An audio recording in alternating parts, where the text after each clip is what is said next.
Welcome back to the channel. We just got the report from the youngdolph lawyers. I want you guys to listen to this. Make sure you watch the whole video, subscribe to the channel, like it, and let me know where you from. And for him, you gotta understand, OG Bangwayne is still out there and everything. So they gotta duck themselves. When he told Snoop Bands not to come outside because he already seen the Suburban, big Suburban, blacked out and everything with 10 feds in it and everything. No seats, all tactical people. And so when he seen that van with the back seats ripped out, that's when he already made the call to Big Moochie Gray. Don't go outside today because they either going to be releasing the surveillance, so a lot of people going to be outside protesting, or it's going to be where they sweep CMG. And if they swept CMG, then you know Blac Youngsta is going to run. And the first place he's going to go to is to look at either one of them, because that's his last move, is to see them about that. So we can all really look at this and really take heed to everything that's going on, because in all actual reality, this is a revolving door, and we can understand that, man, some people really need to understand that we can open our eyes to the fact that Blac Youngsta was the main one. He's the hitter of CMG. He's the one that sent out all the shots. Y'all gotta really look at this. Like, this is something we can really pay attention to, because Moneybaggyo, he got ties with Makeda's, but we know for a fact that Blac Youngsta used to hang with Keyglock. Keyglock was the main one who said Blac Youngsta, he can't play both sides. He can't come back to the land, because he already know for a fact what he did. He know for a fact if youngdolph ain't rocking with him, he not rocking with him. And Keyglock, he sit back and he do what he do. But in all actual reality, we know for a fact keyglock gonna ride for PRE regardless of what's going on. Exactly, because it's history. When Blac Youngsta and Keyglock was in middle school together and they used to do the 5-finger discount, like, he already knew them. That's back when him and Raven went to high school and was doing the spitballs at each other.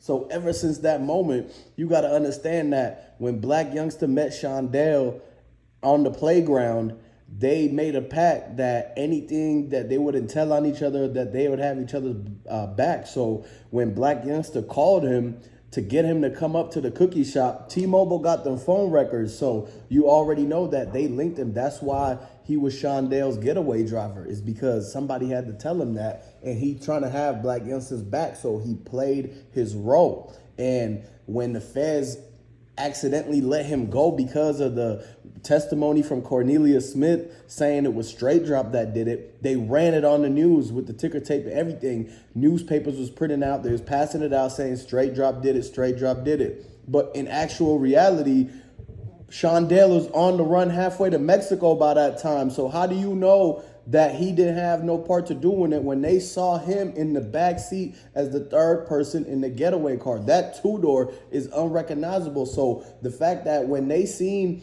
exactly that seat had to go forward, so somebody was back there, and that's when they found the glove, the mask, and everything, and it was 3 of everything. So when there's 3 of everything, you can't only say it was 2 that got caught. It was the people who was following him, and we all know for a fact that this is something that the examiner report is stating, that youngdolph fingerprints was on the door handle of Makeda's Raven's store. You have to really look at what's really going on, because the excruciating evidence in this case really leads back to CMG. And we all know for a fact that it's very sad that this had to happen, but we all know CMG, they had a verbal dispute between youngdolph. Nobody's got dropped, nobody got sent up. So with that being said, I want everybody to really look at the people who was at the cookie shop. The cookie shop people, they know what happened. The footage shows. And when Yogotti's brother told, that is just a problem with Yogotti. If he has snakes to cut out of his whole organization in the grass, then that is his own issues. He should have never put his brother into the position to where he saw so much to where if they asked him questions and gave him 80 years on the book, that he was going to rattle and tattletale.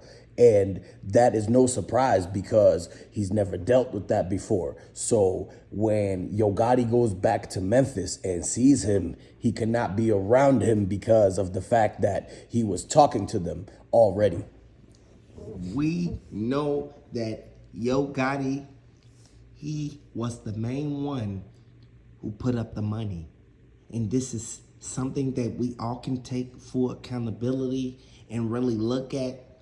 Everybody that was there, they know what happened. But we know for a fact that Keysha, she came back, she FaceTimed Keyglock, she told him she's done hiding, she's ready to talk.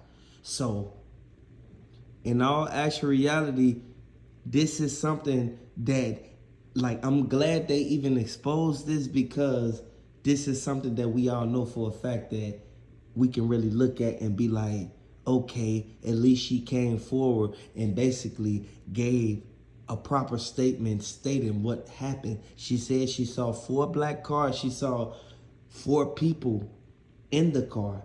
It was 3 people that hopped out the side door. Once they hopped out the side door, you have to understand, she ID'd blickies in their hand. Once she ID'd the blickies, she heard the 100 shots at Makita's, and this is a separate 100 shots from California. Like, y'all gotta understand, Young Dolph last situation, when you heard the 100 shots, this is a whole different, totally thing that happened. In all actual reality, we know for a fact that it said that this had to happen, but Keysha, I'm glad she came forward, but Makita Raven, she was the main one who told everybody, don't be alarmed because only CMG getting RICO'd, not Makita's. Exactly. And after Charleston White talked to Keysha and got her to go down to identify the fact that Maurice's Lincoln pulled up first, that's when everything was clear. And now we get into justice for Dolph because at the end of the day, everything that happened in the dark when they turned the lights off at the cookie shop is going to come into the light, basically, and is going to be turned back on. And they did cut the lights, actually, at the Makita's cookie shop. That's why they had to move downtown. So once Keysha came and actually spoke up, they knew, okay, that place, we can't have that be there no more because of the fact that it's too much of a 100% chance of retaliation over there. It's too hot. Makita Raven, they whole shop hot. 901 Trigger Trey, he keep parking in the front, right there by the door. Y'all gotta really look at what's going on because MPD, they looking at it like, why is 901 Trigger Trey and him and all his homies steady pulling up like that? And then by them sitting right there is making the spot hot. I always tell y'all, do not do business where you work.